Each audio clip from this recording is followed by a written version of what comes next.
Hey, you're watching WND TV. I'm joined today by the author of the new book, Scarlet Letters, The Ever-Increasing Intolerance of the Cult of Liberalism, New York Times bestselling author, Jack Cashill. Jack, how are you, sir? Hey, Michael, I'm great. Thanks for having me on.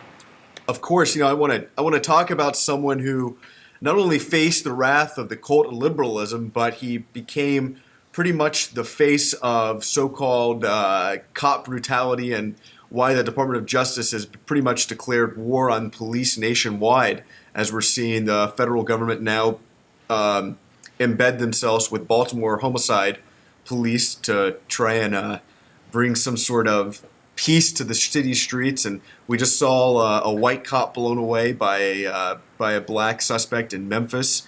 The situation in Cincinnati with Officer Tensing, I believe was his name, who was indicted and who was strangely thrown under the bus by the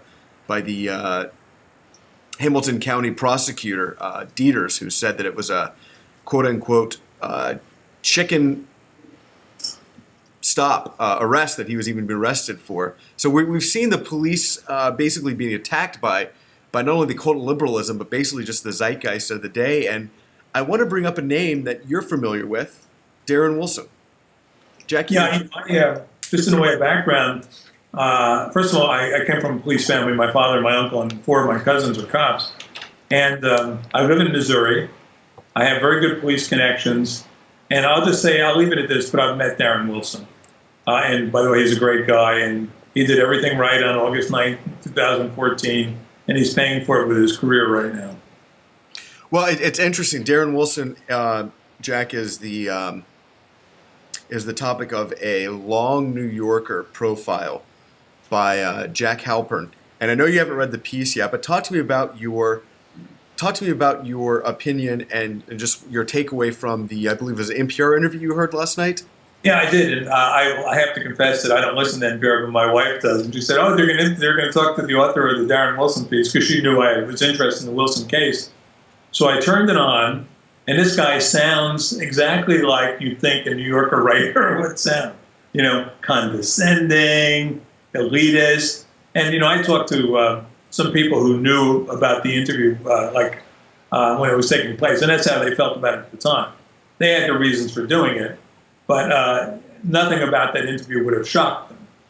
But the one takeaway sentence, in listening to this guy, Halpern, talk about Wilson, he starts the sentence this way. He's human. I guess he's human, but. He's human, but. And then he was trying to link him to the word he used, egregious racial history of Ferguson, Missouri. Now, Ferguson, Missouri has no more egregious a racial history than any city where you have the 2/3 of black population. You're trying to maintain law and order. And, someone told a racial joke 5 years ago, whatever, I don't know. But whatever. Well, yeah, it was, if you remember that famous report by the DOJ that came out to try and show that there was some sort of corrupt racist system, there were 5 or 6 emails over a 7-year time span that they found that were even questionable. And I believe almost all of them were the type of chain emails. It wasn't like people were just saying, let's tell a joke. It was a chain email. Right. And it's, and they, let's face it, after they knew they had to, vindicate Wilson, they'd have to justify all the time and energy they spent in Ferguson by attacking the police department. And that's what they did. They don't care. And the author last night, he reviewed all of Wilson's traffic stops, all of his records. And he found one that he was, kvetching about where he said, Wilson stopped this guy because he was standing out in front of a Quick Trip or something in the night for, hours, and Wilson thought he was doing drugs. And Wilson said, can you please empty your pockets for me? And the guy refused. And this is a guy, the author, Halpern, is a guy who's probably never been any kind of stressful situation like this in his entire life. He's a guy who takes taxi cabs when he's in New York. He doesn't write the stuff. These people don't even know that world, If you live in New York and you're reasonably affluent, you buy yourself out of all the little travails that a normal human being is forced into on a daily basis. And then you you get to gripe about them as part of the problem. Well, Jack, it's interesting because I just hit Command F. I'm using a Mac, so if you're not using a Mac, you read this New Yorker piece titled "The Man Who Shot Michael Brown." You Control F, and I searched to find out if he mentioned Section 8 housing at all. You know, people forget the in my opinion, the most interesting fact of Ferguson. You know, it's not that the police force was 94%, 95% white in a city that's 67% black, about 75% black now. I've seen some census reports show.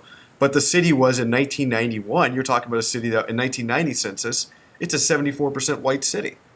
In 1970, it's 100% white. And so you've seen dramatic white flight, and you've seen a mass concentration of Section 8 voucher, which are almost exclusively black, because, you know, whereas America is now, you know, a multiracial country, the state of Missouri and St. Louis in particular still kind of represent that old America where it's, you know, white, black. That's about it in St. Louis. You don't have the ethnic intermix that softens that division. You know, I live on the other side of the state in Kansas City, but we have cities just like Ferguson. And as soon as those housing markets start to soften, some landlord or another, you know, or especially after 2008 and the market cratered, they say, well, I'll just get Section 8 tenants. I don't care. I'm not going to be there. But, you know, I used to work in public housing. I was around when they created the program. And I can see the time bomb that it was right from the beginning. Because the notion was you remove people from public housing and it liberates them from the stigma of public housing. But it also liberates them from the stigma of supervision and being monitored. and the most serious problem is this, is that the way you beat the system, and everyone tries to beat it, is you have a male in your house, but not on the lease. Now, and unfortunately in the black community today, that's normative. That's the norm. You have some male living there who's not on the lease, so you're paying a proportional rent based on your income, but you have this guy there, and he doesn't have a real bond to the kids. He doesn't have a real bond to the community. He's got friends. They stop by. They got a place to drop by now. He's got a place to sell drugs out of, or to do whatever he's going to do out of, or to wander around the neighborhood like Trayvon Martin was doing in that Section 8 riddled community in Sanford, Florida. And problems ensue. And then the neighbors say, you only need one crack house on a block to destroy a block. They move. And then the other neighbors say, well, you know, what choice do I got? I better go Section 8 as well. That's how it starts. And that's what accelerates the flight. We're talking with Jack Cashel, the author of the new book, Scarlet Letters, the ever-increasing intolerance of the cult of liberalism. And we're using the situation with Darren Wilson, which we're coming up here on the one-year anniversary of that deadly encounter on August 9th on Canfield Drive. And, you know, it's fascinating. I was just thinking about some words that he told George Stephanopoulos in that famous interview where it was his first time he spoke. And, you know, he didn't apologize. He didn't back down. He said that, you know, he didn't say that he was sorry. I'm confident he didn't say he was sorry. It wasn't apologetic because he did his job. And there's an analogy he used that I'm surprised no one's pointed out yet, considering that this gentleman has now run afoul of the cult of liberalism. And that's when he said that Michael Brown, this dude, reared back like Hulk Hogan and came charging at me. And I'm surprised no one's tried to be like, well, since Darren Wilson is a Hulkamaniac, he's somehow a racist. But Jack, I want to read from this New Yorker piece real quick. Sure. And I want to get your thought on this statement because, again, it's strange what they're trying to say. And like you pointed out, this author's condescending. He's definitely bathing in liberalism in this piece. So this is an important paragraph. Now, so the Justice Department released those two reports that day. One that was a so-called scathing report blasting Ferguson for arresting too many blacks, disparate impact, and the other one which completely exonerated Darren Wilson and in fact showed that he did his job completely. Now, it's important to remember that the first report was published by the Community Relations. That's that crazy civil rights group of the DOJ. Right. And the second one the second one, which exonerated Darren Wilson, I believe, was written by employees who weren't under, you know, the watchful eye of Mr. Eric My People Holder the entire time, and so they did a much better and a really great investigation. But here's the quote. Quote, the Justice Department also reached a broader assessment of the police and the courts in Ferguson, and it was scathing. The town, it concluded, was characterized by deep-seated racism. Local authorities targeted black residents, arresting them disproportionately and fining them excessively. Together, the two reports frustrated attempts to arrive at a clean moral conclusion. Wilson had violated no protocol in his deadly interaction with Brown, yet he was part of a corrupt and racist system. Unquote. You hear that, you read that. I mean, what do you even say to something like that? You just say, that's appalling. I mean, this is a person who doesn't live in the world. By the way, Missouri, for whatever reason, has the highest rate of intramural black homicide in the nation. In other words, if you're black in Missouri, you have a greater chance of being murdered by a fellow black, or being murdered, period, than by any other, than blacks in any other state. I do not know why that is, actually, because it's, there's nothing in particular dynamic in Missouri that makes that happen, and it's generated on either end of the state, in Kansas City and St. Louis. So there is a real disparity between the kind of crime that blacks commit, and homicide is where you can't lie, because every single homicide is investigated. Those bodies are not arbitrary. I mean, you could make an arbitrary case that, the drug enforcement or that the vice enforcement is targeted.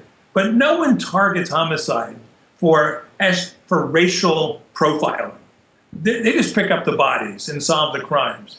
And so the notion that, the 67% of the people in Missouri and Ferguson are creating 90% of the crime doesn't take into the fact that the white percentage is much older than the black percentage to begin with.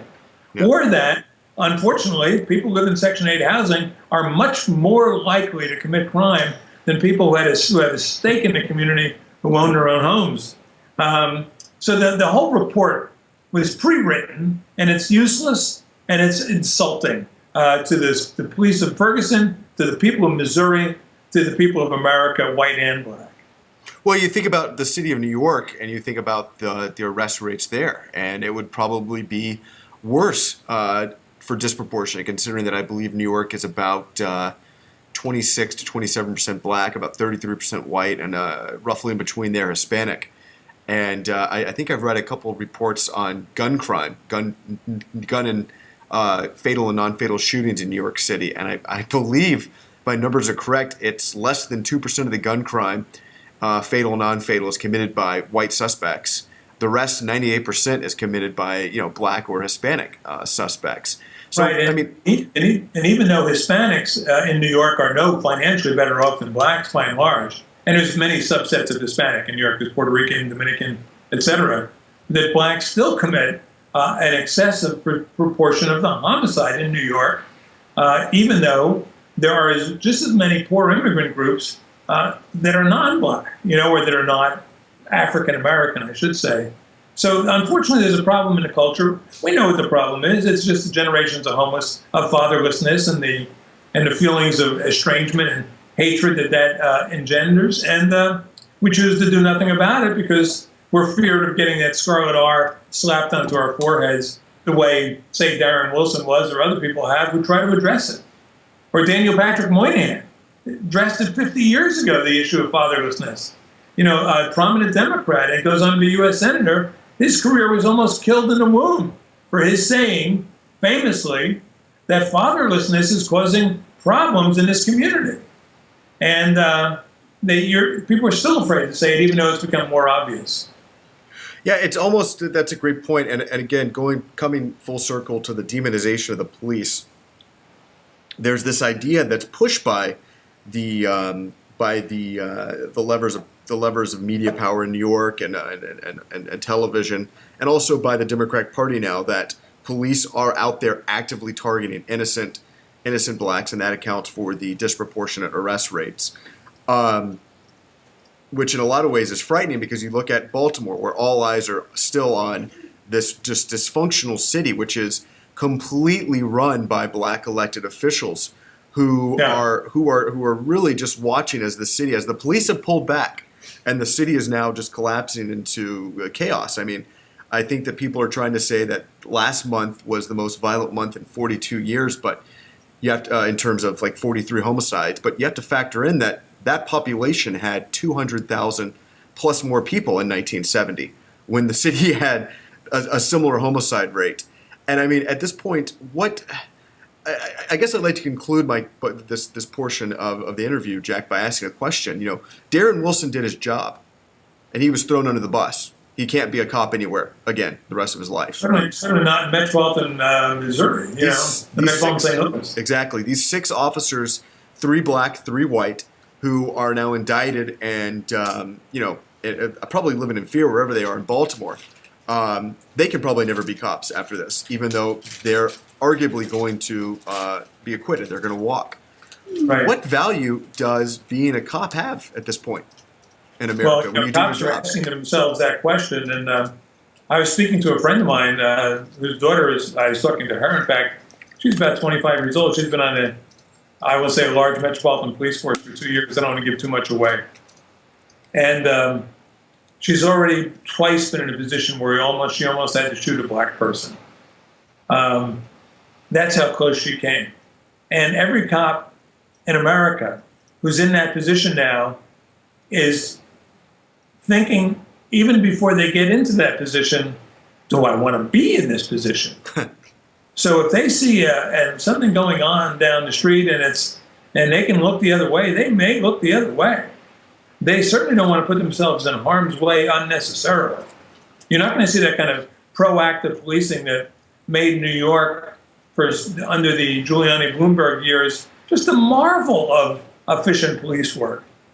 You know, where they had fewer homicides in New York than they did in Chicago or LA, and it was 4 times as big. Yeah. I don't think you're going to see that anywhere, because the people in Chicago and San Francisco and Denver and Miami, they can watch CNN too. They know that what happens as soon as a white cop does anything to a black suspect, he's going to be on national news, and he's the presumed villain.